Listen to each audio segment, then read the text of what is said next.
Hello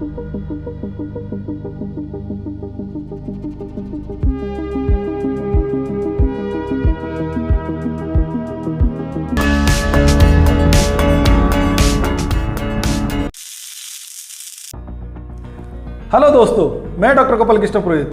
क्या आप जानते हैं कि डीएनए के स्ट्रक्चर्स डिस्कवर करने में एक बहुत ही इंपॉर्टेंट रोल किसने प्ले किया? आज हम बात करेंगे एक ऐसे साइंटिस्ट के बारे में जिनकी कंट्रीब्यूशंस को अक्सर ओवरलुक किया गया, रोसालिंड फ्रैंकलिन। रोसालिंड फ्रैंकलिन एक ऐसे नाम जो साइंस की दुनिया में बहुत इंपॉर्टेंट है, लेकिन फिर भी कई लोगों को इसके बारे में पता ही नहीं होता। आज हम उनके जीवन और कंट्रीब्यूशंस को एक्सप्लोर करेंगे जो डीएनए सीक्वेंसिंग में रिवॉल्यूशंस लाए। उनके काम सिर्फ एक डिस्कवरी तक सीमित नहीं था, बल्कि उन्होंने साइंस के कई फील्ड में अपने योगदान दिए। क्या आप जानते हैं कि वो फोटोग्राफ जो डीएनए के स्ट्रक्चर्स रिवील करती है, उसके पीछे रोसालिंड का हाथ था? फिर क्यों उन्हें उसका क्रेडिट नहीं मिला? आज हम इन्हीं सवालों के जवाब ढूंढेंगे और रोसालिंड फ्रैंकलिन के जीवन की कहानी जानेंगे, उनकी स्ट्रगल्स, उनकी सक्सेस और उनकी लेगेसी। उन्होंने अपनी पूरी जिंदगी में कई चैलेंजेस के सामना किए, लेकिन कभी भी हार नहीं मानी।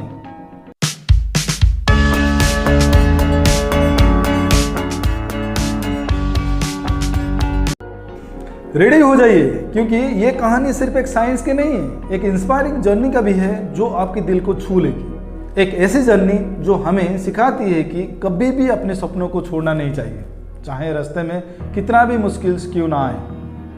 रोसालिंड फ्रैंकलिन का जीवन हमें सबके लिए एक प्रेरणा का स्रोत है और आज हम उसे याद करेंगे और समझेंगे कि उनका योगदान कितना महत्वपूर्ण था।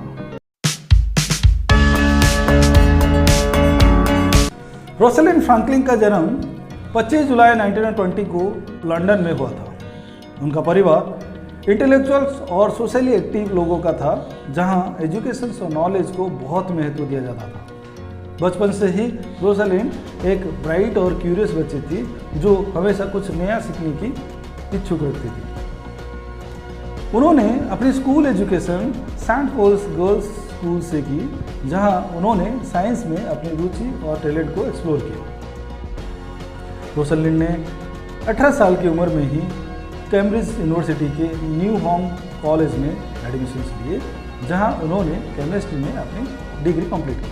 उस समय के लिए ये बहुत बड़ी बात थी, क्योंकि कम ही महिलाओं ने हायर एजुकेशन के लिए जाती थी।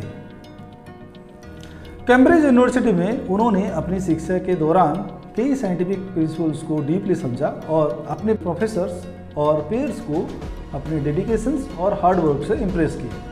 रोसालिंड फ्रैंकलिन का अर्ली एजुकेशन का सबब उनके साइंटिफिक करियर का फाउंडेशंस बना। उनकी ज़िंदगी का इस पहले फेज ने उन्हें एक स्ट्रॉन्ग, डिटरमाइंड और फोकस साइंटिस्ट बनाया, जो फ्यूचर में आगे चलकर कई साइंटिफिक डिस्कवरीज करने वाली थी।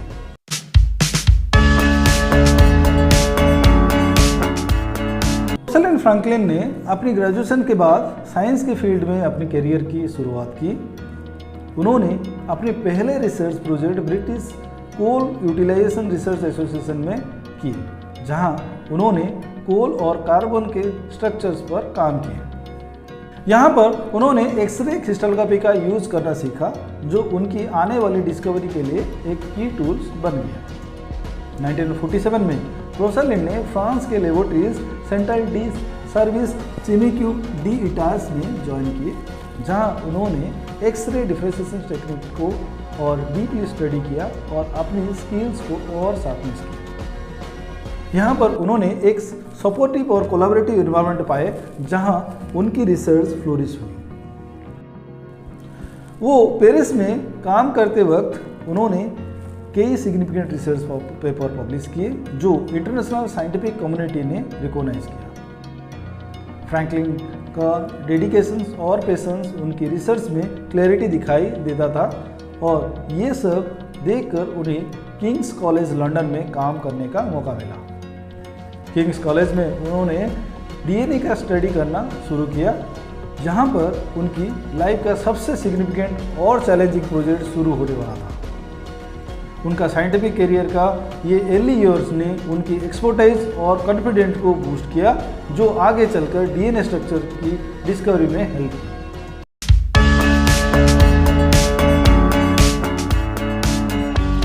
फ्रैंकलिन ने 1951 में किंग्स कॉलेज लंदन में ज्वाइन किए और यहाँ पर उनका फोकस डीएनए के स्ट्रक्चर्स को समझने पर था। यहाँ वही टाइम था जब डीएनए के स्ट्रक्चर को लेकर साइंटिफिक कम्युनिटी में बहुत इंटरेस्ट थी।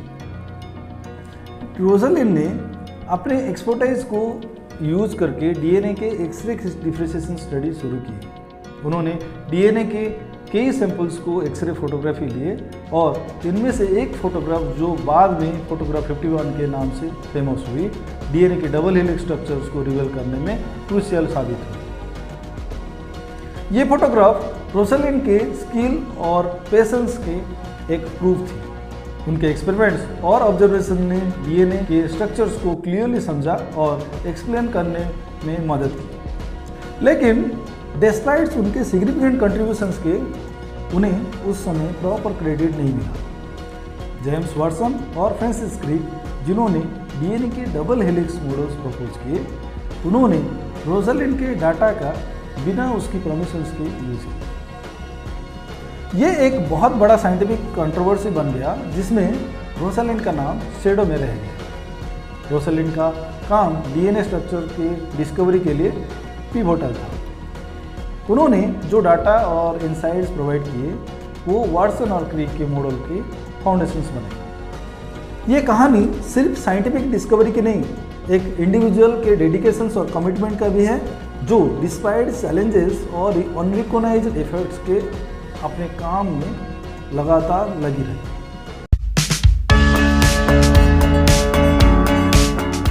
रोजलिन फ्रैंकलिन को अपने करियर में बहुत सारी चैलेंजेस फेस करना पड़ा। एक तरफ वो एक वुमेन साइंटिस्ट थी और उन्हें सेक्सिज्म का सामना करना पड़ा था। किंग्स कॉलेज में उनका मेल कलीग्स उनके साथ इक्वलिटी का बिहेवियर नहीं करते थे। उन्हें कभी भी प्रॉपर रिकॉग्नाइजेशन नहीं मिला था। अपने ग्राउंड ब्रेकिंग रिसर्च के बावजूद उन्हें अक्सर अपनी अचीवमेंट्स के लिए स्ट्रगल्स करना पड़ा था। रोजलिन के साथ अक्सर उनकी कंट्रीब्यूशंस को ओवरलुक किया गया।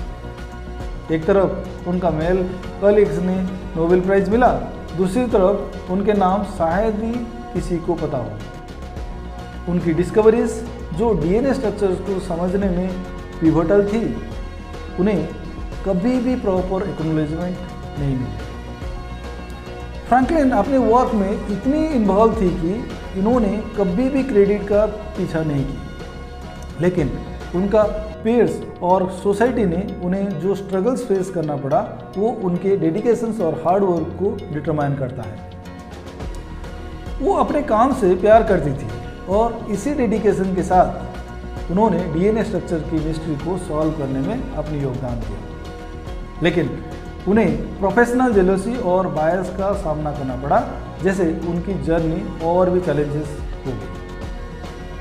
आज हम सोचते हैं अगर उन्हें उनका प्रॉपर रिकॉग्नाइजेशन मिलता तो शायद साइंस का वर्ल्ड और भी डिफरेंट होता।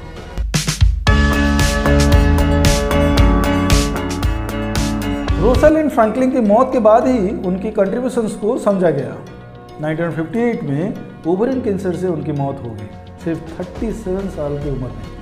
लेकिन उनका काम उनकी मौत के बाद ही जिंदा रहा। उनका डीएनए स्ट्रक्चर पे रिसर्च ने साइंस के फील्ड में एक नई पाथ दिखाया। आज रोजलिन फ्रैंकलिन को एक अनसंग हीरोइन के रूप में देखा जाता है। उनकी लेगेसी ने सिर्फ डीएनए के फील्ड में नहीं, बल्कि हर उस साइंटिस्ट के लिए इंस्पायरेशन है जो डेडिकेशन और हार्ड वर्क के साथ अपनी रिसर्च करता है। उनकी स्टोरी दिखाती है कि कैसे एक साइंटिस्ट के पैशन और प्रेसिवरेंस ने दुनिया को बदल दिया। रोजलिन का काम हमें ये भी सिखाता है कि हमारी कोशिश और मेहनत कभी वेस्ट नहीं जाती, चाहे हमें तुरंत रिकॉग्नाइजेशन ना मिले। उनके नाम पे आज बहुत सारे अवार्ड और बिल्डिंग्स हैं जो उनके योगदान को याद दिलाता है। रोजलिन फ्रैंकलिन ने हमें ये सिखाया है कि कभी भी अपने काम के प्रति डेडिकेशन कम नहीं होना देना चाहिए, चाहे कितनी भी मुश्किल क्यों ना हो। हर साल उनके बर्थडे पे हम उन्हें याद तो करते हैं और उनके कंट्रीब्यूशंस को सेलिब्रेट करते हैं। उनकी स्टोरी एक रिमाइंडर है कि कभी भी अपने पोटेंशियल्स को अंडर एस्टिमेट नहीं करना चाहिए। रोजालिंड फ्रैंकलिन का नाम हमेशा के लिए हिस्ट्री में अमर रहेगा और उनका काम हमेशा इंस्पायरेशंस के रूप में जिंदा रहेगा। अगर आपको ये वीडियो पसंद आई हो तो प्लीज़ इसे लाइक करें और शेयर करें। चैनल को सब्सक्राइब करना ना भूलें ताकि आपको ऐसी ही इंस्पायरेशनल स्टोरी मिलते रहे। कमेंट्स में ज़रूर बताएं कि आपको ये वीडियो कैसे लगा और कौन सी और स्टोरी आप देखना चाहते हैं। रोजालिंड फ्रैंकलिन को याद करते हुए हम उनके कंट्रीब्यूशंस को सैल्यूट करते हैं। Thank you for watching.